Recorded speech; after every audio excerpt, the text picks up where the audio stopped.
Into the thing, people are not subscribed. Please subscribe. And greetings and welcome back to the channel. For the first time you're coming across my channel, please remember to subscribe. And if you're a return subscriber, thank you for your support. Now today we come back to talk to you again about, well, put it this way. We started this series after the UK riots to shine light into the darkness and also educate some people who do not know their history and the reason for the migration and why and how. So today I come to you again to bring you another video on this particular topic, but this time I want to shine light on the European aspect and some families and how they acquire their wealth. And not just the families, but the establishment, government, the royal families, and things like that. So first normally it's not in a special order, but today, first I'm gonna play 2-minute clip. And then I will have 3 individuals discuss apologies and reparations and things like that. And then we'll come back at the end and have a small discussion on the things they reason about and steps we should take. Okay. It's a sobering reminder that the wealth of nations and families often comes with a human cost. Transatlantic slave trade and how it shaped the fortunes of several European families. Now, the transatlantic slave trade was a brutal business that forcibly transported over 12 million Africans to the Americas between the 16th and 19th centuries. But did you know that some of Europe's most prominent families built their wealth on the backs of enslaved people? Let's start with the British. The Royal African Company, established in the 17th century, was heavily involved in the slave trade. It was founded by the Duke of York, who later became King James II. This company transported around 100,000 enslaved Africans to the Americas. Fast forward to today, and the British monarchy still holds significant financial assets, though they no longer derive from this dark past. Next, let's talk about the Dutch. The Dutch West India Company was another key player. They controlled much of the slave trade within the Caribbean and the Americas. Families like the Van Aersen van Sommelsdijk amassed vast fortunes. Today, these families continue to have substantial influence in Dutch business and politics. Over in France, the city's wealthiest merchants in Nantes and Bordeaux made their fortunes from the trade. The House of Rothschild, though not directly involved in the slave trade, financed many ventures tied to colonial exploitation. Today, they remain one of the wealthiest families in the world. Let's not forget Portugal. The Portuguese were among the first to engage in the transatlantic slave trade. The Braganza family, Portugal's ruling dynasty, reaped enormous benefits. Their descendants still hold considerable wealth and influence in Portugal. These family legacies are a stark reminder of a grim period in history. While they hold immense wealth today, it's essential to remember how it was built. The transatlantic slave trade left an indelible mark on generations of Africans and their descendants. Understanding this history helps us grasp the deep-rooted racial inequalities that persist today. If we look at the history of Europe, you have the Treaty of Versailles, and Germany was annoyed because it had to pay a load of money, but it was also annoyed because it had to accept responsibility for the First World War. And I think that what European countries are not wanting to do a lot of the time is accept responsibility, historic responsibility for what they have done. And hopefully more countries follow through. And I mean, he said he has the intention to issue a formal apology. It hasn't been issued yet. Hopefully the Portuguese president comes forward and issues an apology, or the European countries follow through. But if that apology does not come hand in hand with some action and some kind of recompense, then it's like stealing someone's wallet, saying sorry, but keeping all the cash and giving back the empty wallet. Doesn't really mean anything. Enslavement. Yeah, I've said this oftentimes, that Africans are the only members of the human family who are reduced to a mathematical equation. 3/5 of a human being, whether you say it was for Southern voting rights in the USA. But the fact is, we were reduced to commodities. We were interchangeable. And that has been leading from the way the histories of African chattel enslavement has been taught. So people often confuse it with other forms of unfreedom. Or they'll say things like, oh, well, you used to enslave each other on the African continent. And they may confuse something like debt peonage with African chattel enslavement. I mean, some of your viewers, if they want to look, my parents come from Jamaica. They come from Clarendon in Jamaica. Some of the people there were part of the Maroons, the Marinades, the ones who escaped. What did they escape from? Just ask your readers to look up Darby's Lunch. Think of some of the atrocious things that were done to Africans when people who look like me and us on the panel were absolutely not just dehumanized, but the way we were treated was worse than they treated chattel. And if that isn't factored into whatever supposed repair is, an apology will be vacuous because it will mean absolutely nothing. You have to, as Femi has said, and Neil said it as well, you have to signpost where do you intend to go with this once you have offered this apology, whatever that looks like. Okay. We have to have some serious conversations about the history of what happened to peoples of African ancestry, because it is absolutely unique in the annals of human history. Okay, for me, reparations is not merely financial. If you want to repair the damage, then people need to, so for instance, peoples of African ancestry like myself need to have an idea of what conditions they were in before chattel enslavement. Because the way we are taught histories in school is that Africans did nothing. They never contributed to anything. Africans educated the Greeks and the Romans, people in Crete, Minoa, places like that. Where do we get these links in school? We don't. So part of reparations for me has to be in the context of how we are educated and edified. Because if we just focus on the financial, to me, one, it's nebulous and it's unworkable. Because how can you put a price on millions of Africans who were killed? Every time you kill a human being, how many generations do you wipe out? So to me, one of the things I would like us to do is get away from this lump sum thing. Like, Jamaica was offered something like 7 billion. And I'm thinking, they've just spent $250 million on the King's coronation. We've got to be real about what reparations is. For me, it's about re-education. It's about edifying people so people have an idea of what my ancestors went through and why peoples of African ancestry are still at the bottom of the stockpile, regardless where we go on this planet. That's our reality. To be very clear, I want to make it clear that, look, the enslavement and commodification, as Professor Henry so elegantly pointed out, of Africans was rooted in was pretty much the basis of international, ironically named free market capitalism, as we call it today. It was a money grab. The intention of it was to actually ensure that money was made out of African people. So it's literal commodification. As a result of that, I don't feel that the money that was taken from the Africans, the money that was stolen from the Africans also, should remain in the hands of the people who committed the crime against us. I feel that, there should be some financial compensation. But, as Professor Henry pointed out too, this has gone a lot deeper than just money.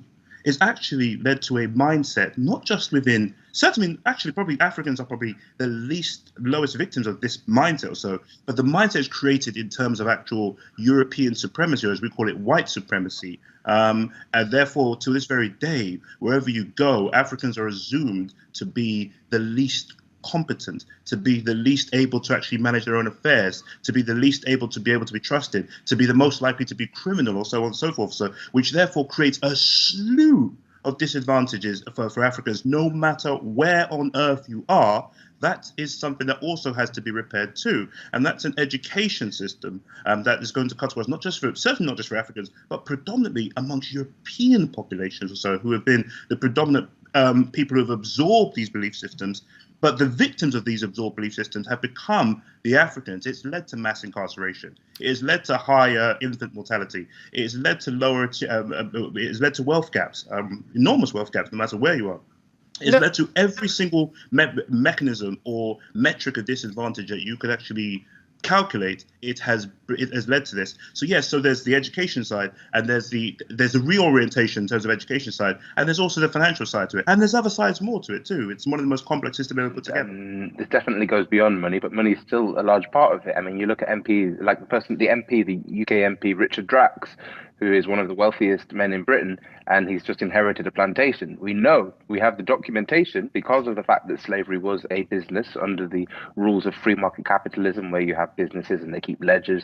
Like, it's very, very easy. People go on, oh, well, we could trace back the Romans. No, it's very, very easy for us to trace from 200 years ago, 250 years ago, 300 years ago, kind of who made money out of this. And a lot of that money is still in the hands of a few aristocratic families in Britain, and has, of course, benefit, and Europe at large as well, fortress Europe at large, Britain, Spain, France, all of these countries, Portugal, all of these countries have benefited from the slave trade as a whole, and all of them have some particular individuals within the country who are the descendants of slave traders, the descendants of human traffickers, who are rich today because of that, and they do need to return those funds. However, it goes beyond that. It goes to, I always say, I mean, like when Malcolm X talks about pulling the knife out of the back and then healing the wound, but you can't heal the wound if the knife is still in the back. And a lot of the relationships, the colonial, the neo-colonial relationships between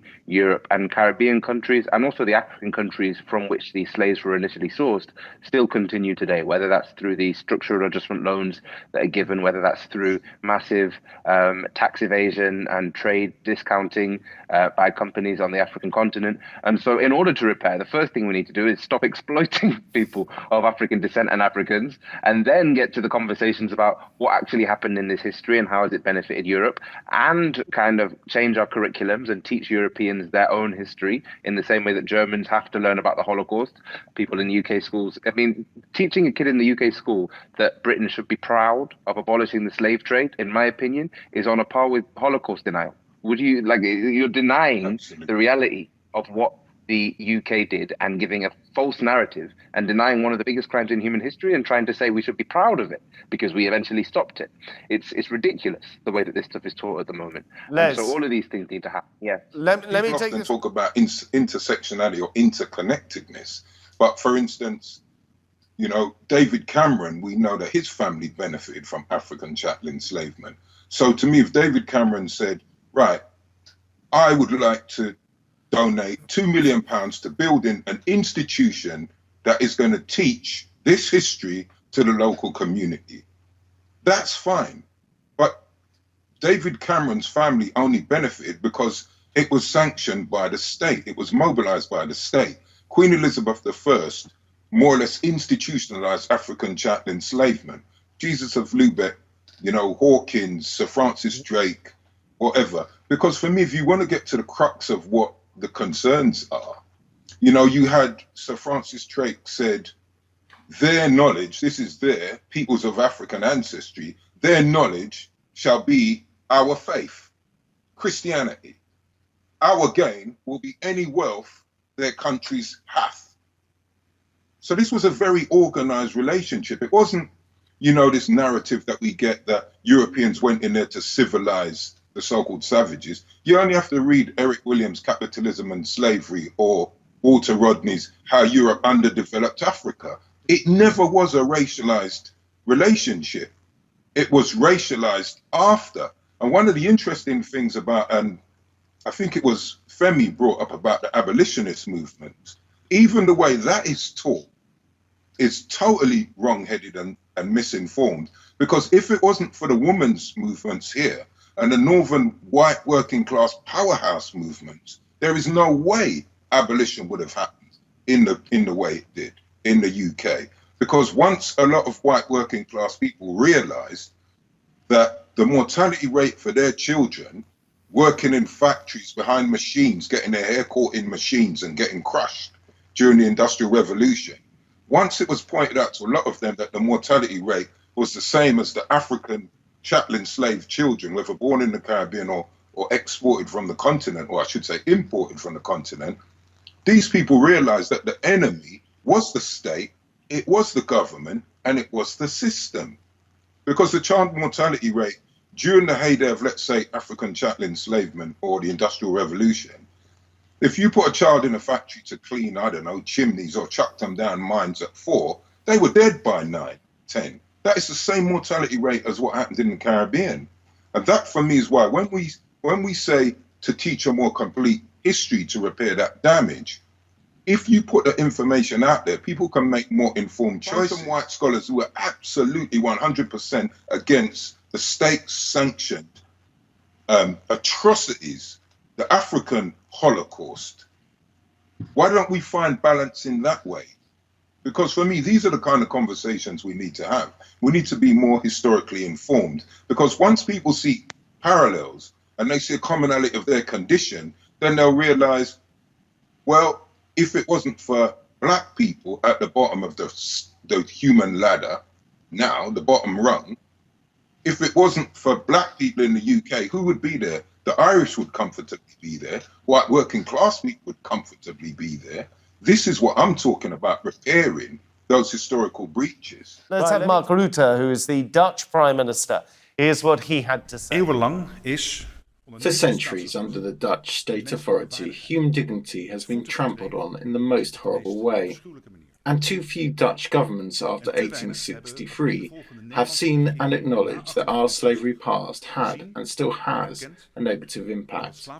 For this, I apologise on behalf of the Dutch government. Well, it's empty words unless there's something attached to it, but it's empty words that formed pretty much a wall, that was formed as a wall against any form of progress on this process for hundreds of years. So the idea of European states apologising for the crimes, the highly profitable crimes of the enslavement and commodification of the Africans, is as new as it could be. In fact, if you come to the United Kingdom, Prime Minister Rishi Sunak was invited to apologise by a member of Parliament over here, and he bluntly refused. And I think that Britain will probably be the last brick in the wall standing. But the key thing about it is that, look, is it empty words or so without reparations, without a real root and branch review of what had actually happened here and how we get things back to where they should be properly, how we assist in the rehumanification and the redignification of the Africans, no matter where they may be,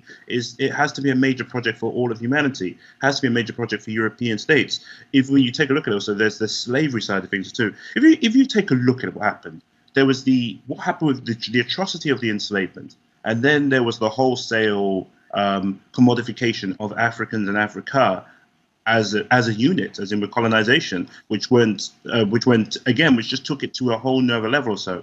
And we're just coming right now in these days through the liberation stages we went through the first liberation stage with the abolishment of the enslavement, which started with the Haitians, of course, with the Haitian Revolution. Well, that was the first really successful blow against it. Then we get to the abolition of colonization, which started in 1957 with Ghana. I think the most recent was probably Zimbabwe in 1980, certainly in the United Kingdom. And there are, of course, so this continues to go on, but we're at that stage right now where they're probably looking at the apology side of the actual liberation movement. Fair enough. We're looking at the repair and recompense and reorientate and re-educate side of it. I mean, coercing private individuals is never going to be enough at the end of the day, because then it's still in their hands. And if 50% decide to do it, then the remaining 50% have decided not to. There needs to be something from either a national or a transnational, as you say, kind of like a supranational organization such as the EU. The problem is the EU at the moment is trying to drown migrants, basically, and is in no way in a fit place to, or is in no way as an institution kind of in the ideological place where they're going to actually start dealing with the issues that Europe has in terms of its history. It's more in terms of fortress Europe. How do we keep them all out now that they're poor and we're rich? But definitely There needs to be something institutional, whether that's from an institution like the UN, whether that's from an institution like the EU, whether that's from nation states themselves. It needs to be a top-down process where, we can't rely on Richard Drax to beneficently give back this money. If you want to explore more topics like this, hit that subscribe button. Well, welcome back. That was a interesting conversation. Something institutional. I completely agree with that. And re-edification of the descendants of both the enslaved and the enslaver need re-edification, because the entitlement of some and the white supremacy, also the sanction of the bondage or the slavery of others was not individual only. It was also by the state. So I also agree that the state should play the major role in the reparation and the rehumanization of people. Well, enough said. What I would like to do in future now is to, I would like you to subscribe to the channel. That's number one. And I would also like you to watch some of my playlists. I will try to put them at the end. So build up the watch time. I'm not far away from the full monetization. So to watch the playlist, even if you're not watching it, put it aside, let it play.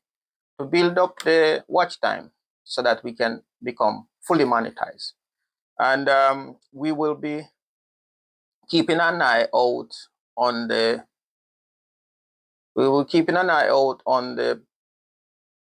Palestinian conflict.